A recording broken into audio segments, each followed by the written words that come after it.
አሁን መንግስቱ ኃይለማርያም በየቀበሌውም በየአድባራቱም በየገጠሩም ትምህርት በህብረት ይማር ብሎ መምህራን አዟል።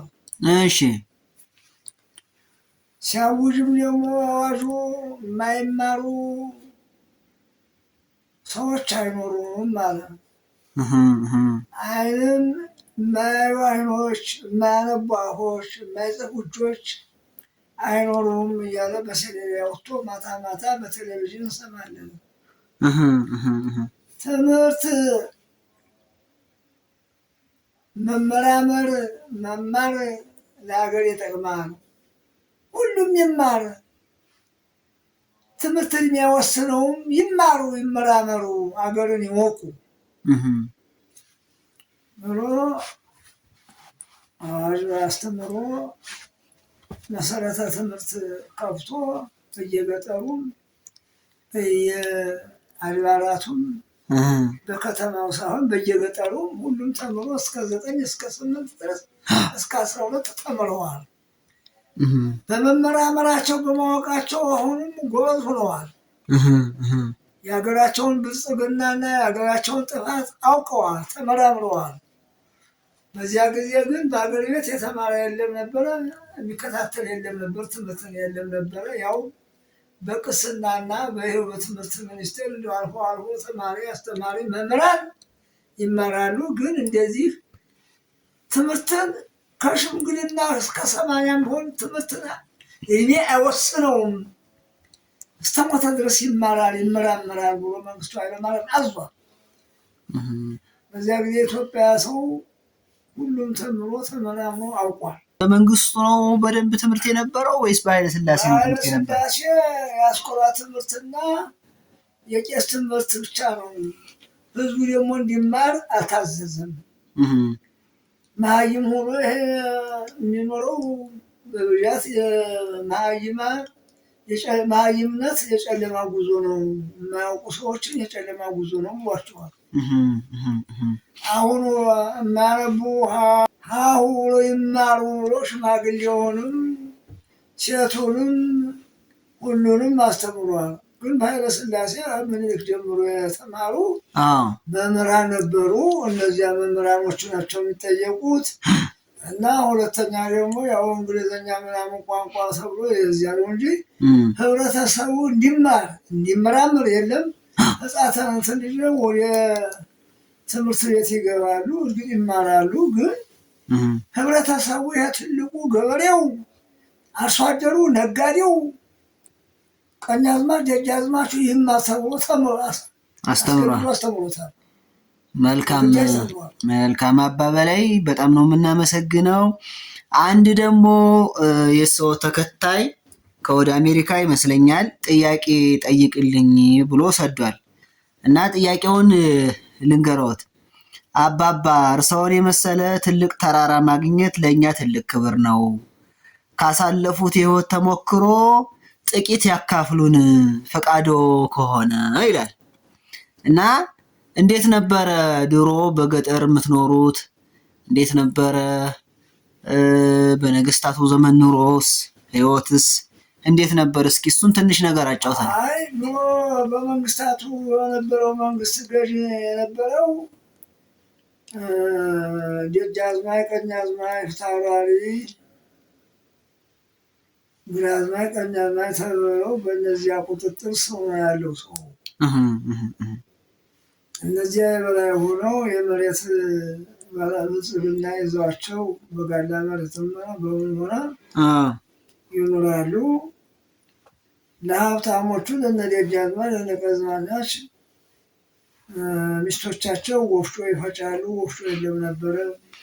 ወንዱ ደግሞ እንጨት ይሰብር ነበረ፣ እንጨት ይፈልጥ ነበረ። ልጆቹ ያን መሬት ተጋዝተው ስለሚኖሩት የጋላ መሬት ተብሎ ይቆጠራል። ያንን እንዳይነቀሩ ሁለት ጠገራ ብር አይገቡ ገብተው በቅቤም ሽጠው በግብ ሽጠው እንዲያረፍራቸው ርስቱን ይሰጣሉ። ግን ያገለግላሉ ለሀብታሙ። ወፍጮ ይፈጫሉ፣ እንጨት ወንዶቹ እንጨት ይፈታሉ፣ እርሻ ያርሳሉ። ሴቶቹ ደግሞ ወፍጮ ይፈጫሉ። ለመኳንንቱ ማለት ነው። ለመኳንንቱ ለመሳፍንቱ ያገለግላሉ። እነዚህ የኛ አገልጋይ ናቸው ተብለው ያን መሬት እንግዲህ ያችን ጉቦ 2 እግር ብር ይሰጣል። በምስለኔ በጭቃ በአንቲ በጎበዝ ዳኛ ተብሎ ይገደዳሉ። ንጉሡ አዟል ተብሎ ያገለግላሉ። እና አሁን ይህ የማውቀው በዚያ ጊዜ ለመሳፍንቱና ለመኳንንቱ ለመሳፍንቱ እንጂ ለሌላ ነገር አያውቅም። አሁን እየቀጠለ ሲመጣ በ53 ዓመተ ምህረት እረብሻ ተነስቶ በመንግስቱ ነዋይ ጊዜ የወታደር ደሞዝ 10 ብር፣ የምስለኔ ደሞዝ 15 ብር፣ የጸሐፊ 10 ብር ተደርጎ በዚያ ይኖሩ ነበር። በኋላ መንግስቱ ኃይለማርያም ለወታደር መንግስቱ ነዋይ ይቅርታ መንግስቱ ነዋይ በ53 ዓመተ ምህረት አሁን እቴጌይቱ ታመዋል ተብሎ በስብሰባ አዋጅ ተንሶ ኃይለሥላሴ ጠፍተዋል ተብለው አዋጅ አውጆ አዲስ አበባ ላይ ለቅስና ሂጄ ነበረ ልቀበል። ጳጳሳቱም መኳንንቱም የተጠሩ አሉ። እዚያ ሄደው በቤተ መንግስት ላይ ሲገቡ አሁን እቴጌይቱ ባለችበት አልጋ ወራሹ እዚያ ቀርቦ አልጋ ወራሹን ለማንገስ ብለው አሁን መርዕድ መንገሻ የሚባለው የሰቆጣ ሰው አየር ላንስና አየር አልከብትም ብሎ ከርቷቸው ሁሉም ፈርሞ ሲያበቃ ከርቷቸዋል። ጦርነት ተገጠሙ። መንግስቱ ነዋይ የክቡር ዘበኛ ኃላፊ ሆነ ገርማሜ ነዋይ የጦር ሰራዊት ወንድማማቾቹ ተኩስ ገጠሙ። የሞተው ሞቶ እንደገና ተያዙ። ጃንሆይ ደግሞ በአስመራ ታጁ መጡ ተብሎ በ7 ሰዓት አዲስ አበባ ገብተው አየሁ። እንደው በድሮ ጊዜ ስለ ቅድም ስላናኗር ነግረው ነበርና በድሮ ጊዜ የነበረው ዳኝነት የሰው እርቅ ስነ ስርዓት ምን ይመስል ነበረ? እንዴት ነበር ዳኝነት የሚካሄደው? ሰው ሲጣላስ እንዴት ነበር የሚታረቀው? ፍርድስ እንዴት ነበር የሚሰጠው? ያ እንግዲህ ንጉሳዊ ቤተሰብ ነው። ዳኛውም የንጉሳዊ ቤተሰብ ነው። አውራጃ ገዡም የንጉሳዊ ቤተሰብ ነው። ምስለኔውም የእቴጌ ጉልት ተብሎ ነው የሚጠራው። እውነት እንዲሆነ የተባወረቁት እውነት እንዲታይለት ተብሎ ነው ይግባኝ የሚመለስለት እንጂ እንዲተፈርዶለት አይመለስም። ዲጉን 50 ክንድ አደግድጎ በወሮይሉ በአህያ ፈጅ ተብሎ መኪና የለም በዚያ ሄዳል። ከዚያ እንግዲህ አስፈርዶም ሲመጣ ጃንሆይ እንግዲህ አስፈርጄ መጥቻለሁ ብሎ ጀግና የሆነ ሰው ያስፈርዳል። የሚካየውም የዚያ ጊዜ መኪናውም የለ ነበረ። ሳንቲሟ ውድ ናት። 4 ብር ከ5 ሳንቲም ናት። በዚህኛው በመኪና ለመሄድ ጥላን የሰራው መንገድ ነበረ። በዚሁ በደብረ ብርሃን የሚሄድ የለም። 4 ብር ከ5 ሳንቲም ለመክፈል ሳንቲም ጭንቀት ነበራት፣ የላትም። አሁን በሳቸው ጊዜ ግን እህል ወደ ውጭ አይሄድም፣ ቅቤም አይሄድም፣ ማርም አይሄድም። ያው ይበላል። እዚህ ግን ደግሞ ድሃውም አይበላም፣ መኳንንቱ ነው የሚበላው። መሳፍንቱ፣ መኳንንቱ፣ ወዛደቱ ሁሙ ነው የሚበላው። እሰጥ አገባውስ እንዴት ነበረ ይሄ ክርክሩ የሚያስታውሱት? ያ ደግሞ አሁን በኋላ ነው እንጂ የምኒልክን ይዞ ማር ሰጥ አገባ ተብሎ በቅሎ ሰጥ ይላል። ያ ሀብታሙን በቅሎ ያለው እኔ ደግሞ ሙክት ሰጥ ይላል። የሌለው ደግሞ ሲሟገት አሽካክታ ዶሮ ሰጥ ብሎ የሚሟገተው። ከተሸነፈ ነው የሚሰጠው ወይስ እንዴት ነው? ሲቸነፍ ሲረታ ሲረታ አሽካክታ ዶሮ ብሎ ይገባል። ያኛው በቅሎ ብሎ ይገባል። ባላሽካክታ ዶሮ ባለ በቅሎን የረታው ነው በቅሎ ይገባል ለመንግስት። ለመንግስት ነው የሚሰጠው? የመንግስት ዳኝ እንዴ የተጣሉት እነሱ መንግስት ፍርድ ተጣልተው ማር ሰጥ አገባ ሲባል ማር አለ። ማር ሰጥ አገባ ሲል አሰልስል አታሰልስል እኔ ያለኝ አሽካክታ ዶሮ ናት፣ አሽካክታ ዶሮ እሰጣለሁ ይላል። እሺ ያኛው ደግሞ ትቀጣልኛለህ፣ ሳሙን በቅሎዬን እሰጣለሁ ብሎ ይገጥመዋል። ባለአሽካክታ ዶሮ የረታ እንደሆነ በቅሎይቱ ለመንግስት ገቢ ትሆናለች።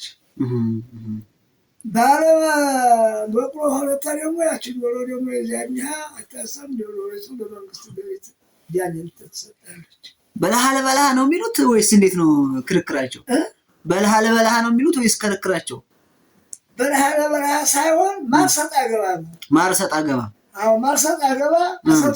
ታሰብስል እኔ እዚህ ክጀ ከዚህ ብመለስ ሳሙን በቅሎ የተለይ ብሎ ይገጥማል። እኔ የለኝምና በቅሎ አሽካክታ ዶሮ የነሰጥ ብሎ ነው የሚገጥመው። በአቅሙ ልክ ነው የሚሟገተው። በአቅሙ ልክ ባለው ወይም ክትም በሬ የነሰጥ ወይም ኳሊን ወይም ደግሞ መጋለላም የነሰጥ ብሎ ነው የሚገባው። በከብት ነው እንጂ በሳንቲም የለም። እዚያ ጊዜ ሳንቲም አንድ በግ እንደው ስንት ይገዛ ነበር እንደው በድሮ የሚያስታውሱት? አይ እንደው ሌላ ሙክት ተብሎ አንድ ጠገራ ብር ወይም ደግሞ እዚያ ጊዜ ጠገራ ብር ነው። አንድ ጠገራ ብር፣ ሁለት ጠገራ ብር ይገዛል። በሬም ደግሞ ሰጣ የሚባለው በ3 ብር ጠገራ ብር ነው። ጠገራ ብር ብሩ ደግሞ ደርሼበታለሁ። በ3 ብርም በ4 ብርም ይሸጣል። በኋላ እየኖረ ኃይለ ሥላሴ ሲያስ እየተለዋወጠ ምን ጠገራ ብር እየጠፋች በአሁን ወረቀት ብር ሲመጣ አሁን ጠገራን እያጠፉ ሲመጡ ያቺ ጠገራ ብር ስትጠፋ በዚያ በብሩ 15 ብርም 20 ብርም 30 ብርም 50 ብርም መሸጥ ጀመረ። በቅሎና በሬ ላምም እንደዚሁ ማውጣት ጀመረ። ሳንቲም ትንሽ መጣ እንጂ ሳንቲም ውድ ነው በዚያ ጊዜ። እንደው አባባላይ በፊት ያው በቤተክርስቲያን ውስጥ ለብዙ ጊዜ አገልግያለሁ ብለው ነበርና እንደው የድሮ ዘመን የቤተክርስቲያን አገልግሎት ምን ይመስላል ከአሁኑ ዘመን ጋር ሲነጻጸር? እንደው እንዴት ነበረ የእናንተ አገልግሎት? ያ ዘመናዊ ወይ ጥንታዊው እንዴት ነው ልዩነቱ? አይ ሲሶ መንግስት ነበራት። መንግስት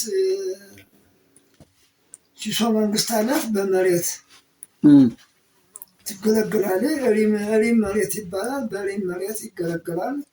ያው ባላባትም በገጠርም በዚያው ነው። በከተማም ደግሞ በዚህ አሁን ለምሳሌ የሴ መድኃኔዓለም ይሄ ብዙ ቀን ቀድሻለሁ ያለው 3 ዲቁና 1 ቅስና ነበራቸው።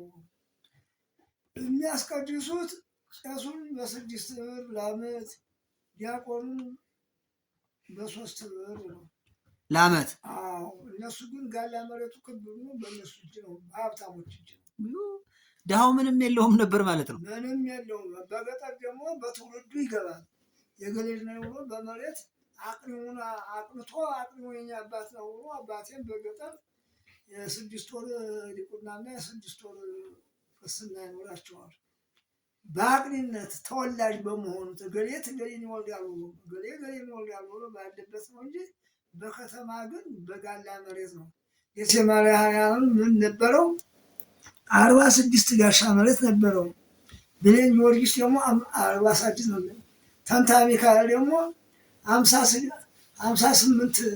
68 ጋሻ መሬት ነበረው። ንጉስ ሚካኤል ተሰሩት በመሬት ነበር የምትተዳደረው። በመሬት ነው እንጂ ህዝቡን አዋጡ ብም የለም።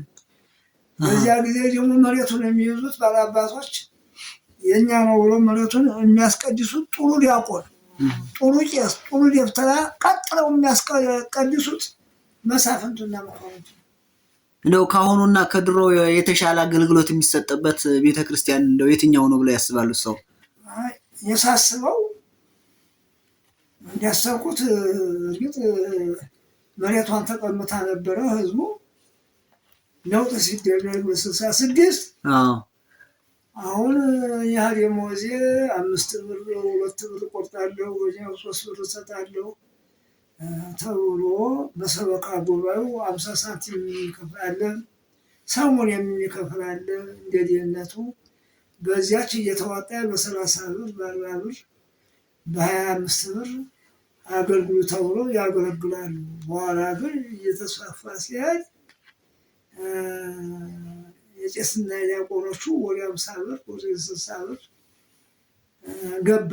ለምን አገሩ እየተስፋፋ በገዛ እጁ አስቀደሰ። የኢትዮጵያ ሰዎች ሃይማኖታችን አንክድም ብሎ አስቀደሱ። በገጠርም ደግሞ ፍርቅ የሚባል መሬት አለ። ከፍርቁ ደግሞ ከዚያ በቁና መሬት ይህን ያህል ቁና ይህን ያህል መሬት ቁና መሬት እንሰጣለን ብሎ በዚያ እያስቀድሳሉ። በከተማ ግን በሳንቲም እየተገለገለ ሲሄድ እንዲያው ደግሞ በመንግስትም ደግሞ በልመናም በውጭ ሀገር እርዳታም ሲባል ሃይማኖታችን አልተውም በማለት እያስቀደሱም እየሰጡም ሀብታሞችም ብርም እየሰጡ እዚህ አድርሰዋት። አሁን ዛሬ እኔ በበኩሌ ይህን ያህል ብር አናገኝም፣ ብሩ እንደው አይተክርም እንጂ ለዲያቆንና ለቄስ ለደብተራ ምቹ ብር ያገኘው ዛሬ ነው። መልካም አባ በላይ፣ እንግዲህ የመጨረሻ ጥያቄ የሚሆነው ምንድን ነው? እንዴት ነው በፊት የነበሩት የሃይማኖት አባቶች ህዝቡ እንዴት ነበር ሲያከብራቸው የነበረው? መሳፍንቱን መኳንንቱን እንዴት ነበር ሲያከብራቸው የነበረው የሚለውን ጥያቄ እስኪ። አሁን ካህናት መኳንንቱን ያከብራል። መኳንንቱ ደግሞ ካህናቶች አጅንተ እግዚአብሔር ናቸው ተብለው ያስቀድሳሉ፣ ያወድሳሉ።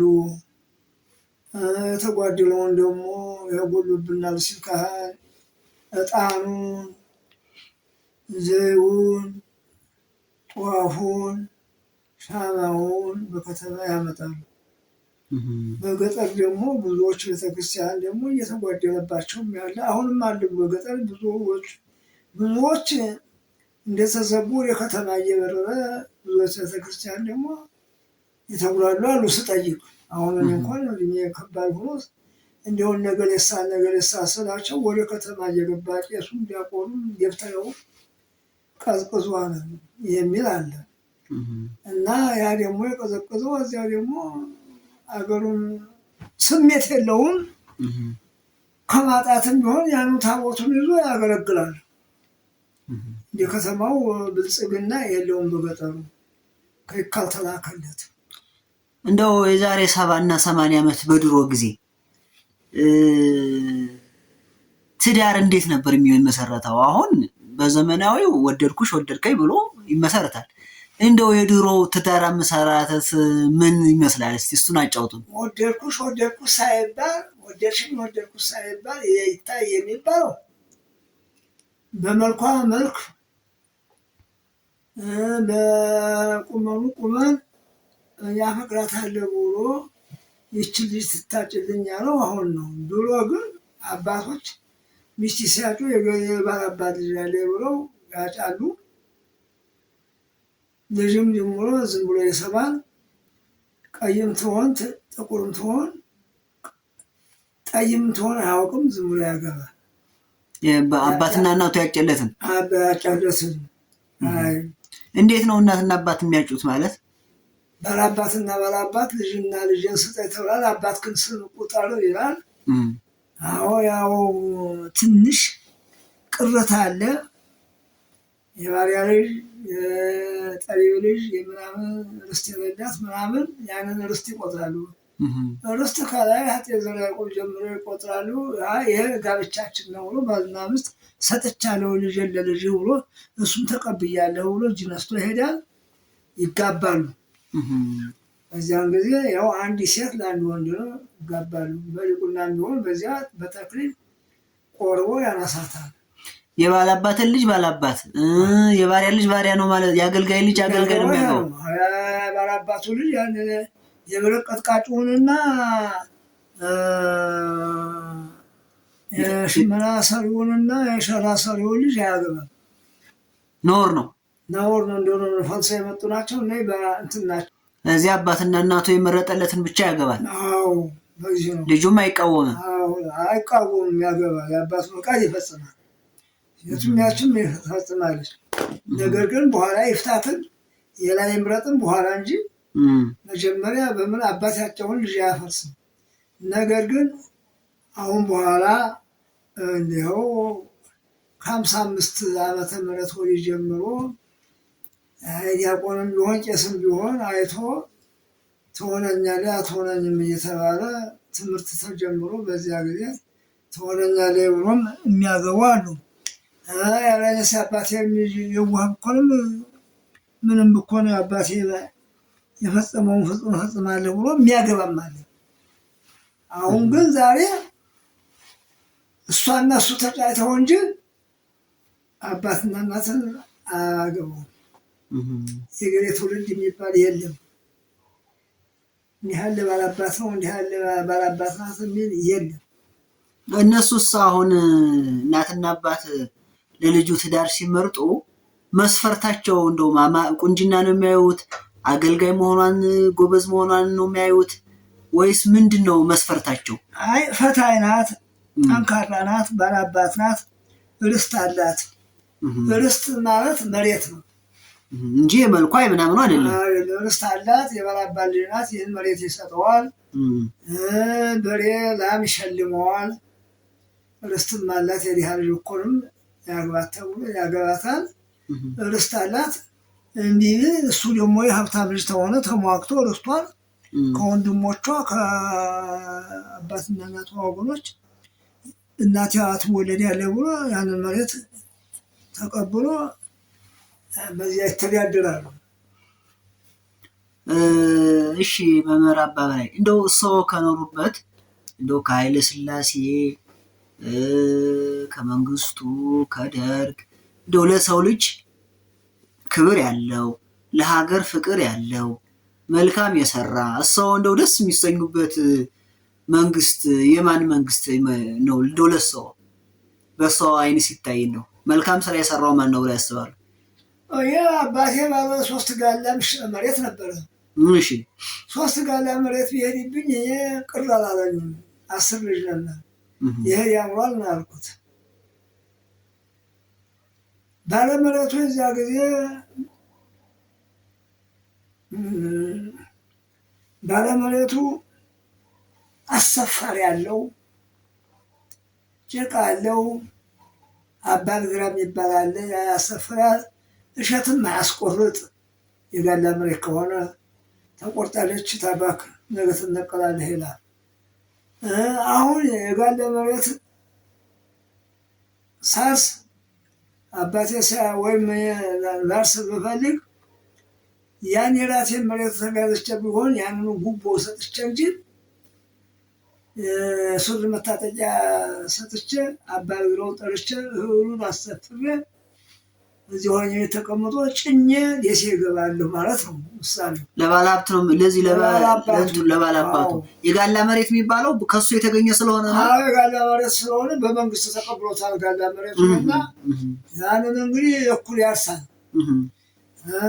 ደግሞ ከርሞ ደግሞ አሻ ሲወጋ 2 ግራብር የአሻ መውጊያ ለሱሪ መታጠቂያ ይፈልጋል እና በገዛ በቅሎና ጋሰሱ ጭኖ ጤፍም ገዝቶ እንደሆነ ገብስም እንደሆነ ተቀበሉ ብሎ መጥቶ አቤት አቤት ጥረን መተናሉ ነው የሚቀበለው። ይሄ ባላባቱ እንደው ቤቱ ቁጭ ብሎ ምንም ሳይሰራ ምንም ሳይል ገንዘቡን ይቀበላል። ዲያዳው መከራውን ባየው እንደውም ጥቁር ጤፍ ዘርተሃል፣ ቀይ ጤፍ ዘርተሃል፣ ነጭ ጤፍ አልዘራሃል፣ መሬቱን ትነቀላለህ የሚልም አለ የሚልም አለ። እሺ መሬቱን ትነቀላለህ ለከርሞ እንዲያታርስ ምናምን እንደገና ተልመጥጦ ነው በዚያ ነው የሚለው። ባላባት የሆኑት ደግሞ እዚያ ርስት ያላቸው ደግሞ ያው ይቀመጣሉ። ግን ባለጋላ መሬቱ በጣም ጥሩ ይሰሩበት ነበረ። በዚህ ጊዜ ደግሞ መንግስቱ ለምን ጡር ትነሳላችሁ አይልም። የዚያ ጊዜ ደሞዝ የለም። በመሬት ነው ጋላ መሬት የተባለው። ደሞዝ የላቸውም። ለምሳሌ ብዙ አገልጋዮች አሉ። አሁን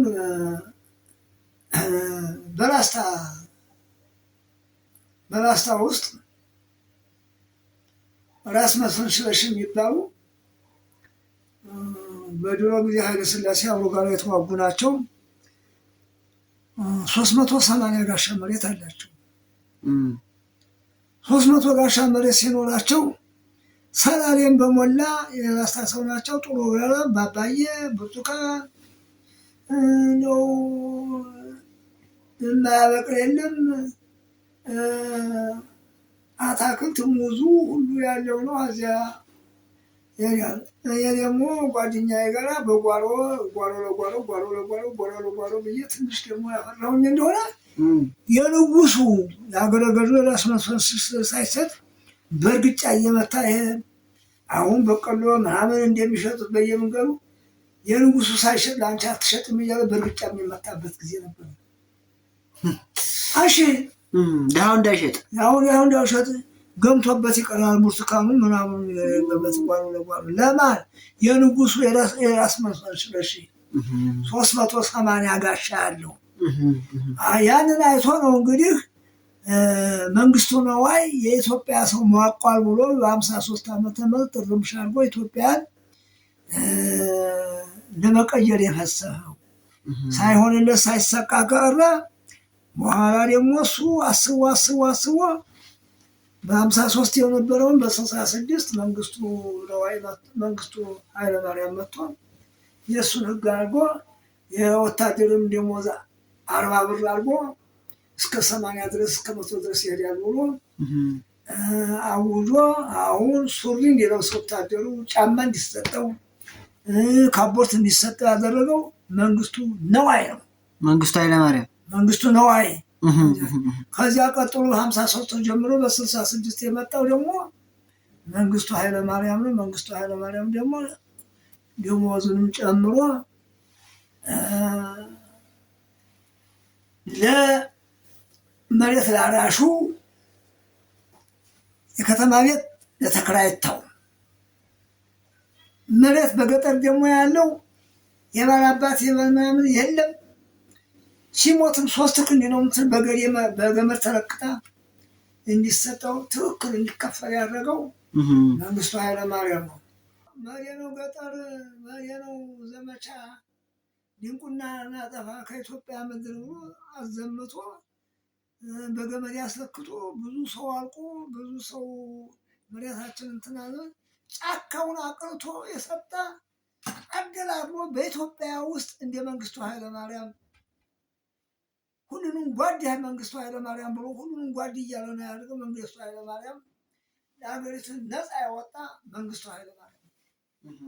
እንደው የሰው መሬት ሲቀማ 3 ጋሻ በላይ ነበርን ብለው ነበርና እንደ የባላባት ዘርም ሳይሆኑ አይቀርም እና ቅር አላለዎትም? ምንም አባቴንም ተዋልኳቸው፣ ወንድሞችንም ተዋልኳቸው። ይህም ማለት ይሄ የተገባ ነው ብዬ አሁን የተመንም መሬት የለኝም። ተመንም ለወንድሜ ሰጥቼዋለሁ እንጂ የለኝም። ለምን ሟቋላ በሸጥ ቆረጣ በምናምን እየሟቀቀ አራሹ ሟቋል። አባ ቤዝራው አሰፋሪው እና ባላበት ወይ ከተቀመጠው ያ አሰፋሪው አንድ ሰው ነው። እዚያ መሬቱ እንዲህ አድርገዋል፣ እንዲህ አልዘራሁም፣ እንዲህ አበስቀዋል እያለ አላሽቋል ህዝብ። የዚያን ማደርሶበት ነው። መልካም እንግዲህ መምህር አባ በላይ እጅግ አድርገን እናመሰግናለን ስለ ታሪኩ። ሌሎችም ጥያቄዎች አሉ፣ የተወሰኑ ጥያቄዎች። እንግዲህ እነዛን ጥያቄዎች ደግሞ በሌላ ጊዜ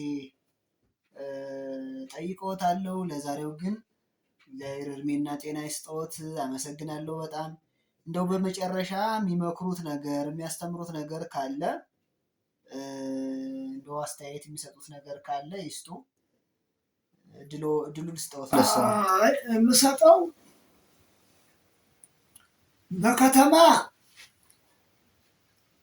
መኖሪያ ቤትን ባያውጅ፣ በገጠር መሬትን ባያውጅ መንግስቱ ኃይለማርያም የኢትዮጵያ ሰው እንደዚሁ ተብላልቶ ይሞት ነበር። ይህንን ያደረገው ለምንድን ነው? የድሃውን በደል የሻላ ሰሪ ናት አንጋባትም፣ ሁለተኛ ባሪያ ናት አንጋባትም፣ ሶስተኛ ሸመና ሰሪ አንጋባትም ስላለ መኪና ሰፊውንም በመኪና ሰፊ፣ ጨርቅ ሰሪውንም በጨርቅ ሰሪ፣ ሸራ ሰሪውን በሸራ ሰሪ በማህበር አደራጅቷል። ጓድ መንግስቱ ኃይለማርያም አከራይቶ አደራጅቶ ይበላሉ፣ ይጠጣሉ ኖረዋል። ብዙ ነገር ቢያመጡበትም መንግስቱ ኃይለማርያም ይህች አብዮት የሚመጣም ይቀበላታል እንጂ አትፈርስም ማለት የአንዱን ታሪክ አንዱ ሊያጠፋ ይኖራል እንጂ እኔ በበኩሌ ምንም የሚያደርግልኝ ነገር የለውም። ወይም ደሞዝ የለኝም፣ ወያ መንግስት 5 ሳንቲም የለም፣ ጠሬታ የለም። በጉልበቴ ይህን ያህል 94 ዓመት 5 ዓመት ሲሞላ ድረስ በጉልበቴ ተጨርጭሬ በልቼ የ6 ልጆች አባት ነኝ። ኑሬያለሁኝ እንጂ ከመንግስት ምንም 5 ሳንቲም የለኝም፣ ማውቀው ነገር የለም። ነገር ግን ስራውን ስመለከተው የበቅስና ሲሆን አይኔ ደከመ ቀረ። ስለዚህ የመንግስቱ ኃይለማርያም ስራ መሰረት እንዲሆነ እናውቃለን።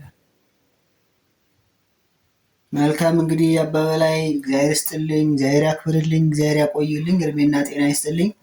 እንግዲህ ሌሎችም ጥያቄ አሉ፣ በሌላ ጊዜ ይመልሱልናል። እግዚአብሔር ያክብርልን። መልካም አዳር ይሁንልዎት። አሁን ስለጠየቃችሁኝ እውነተኛውን ተናግሬያለሁና ውሸት ሳይሆንም ደግሞ ያቆየና አቆየው ዘንድ ደግሞ የኢትዮጵያን ታሪክ በጣም ሰፋ እያደረኩ ለመናገር እችላለሁ። አነጋገሬም ሐሰት ሳይሆን የበደለ ክሶ ቅማ መልሶ ነው የሚባለው። በትክክለኛው አይነት ሰው ሲቀበል 3 ክንድ መሬት ይቀበለዋል። የኢትዮጵያ ሰው ባሪያም ሆነ ባለእጅም ሆነ ሰራተኛም ሆነ በገመድ ይቀበለዋል ብሎ መንግስቱ ኃይለማርያም በገመድ ለክቶ መሬቱን ማካፈሉን አመሰግነዋለሁ። አሁንም እያለ ነው የኢትዮጵያን ገንዘብ አንዲት ነገር ቢነካ ይሞት ነበር ጓድ መንግስቱ ኃይለማርያም። አሁን እሱ እኛ እየሞቱ እያየ እሱ ዝም ብሎ ተቀምጧል። ነገር ግን ሀቅ እንስራ፣ ለወደፊቱም ኢትዮጵያ ሰላም የሚፈጥር ይዘዝላት። አሜን አሜን።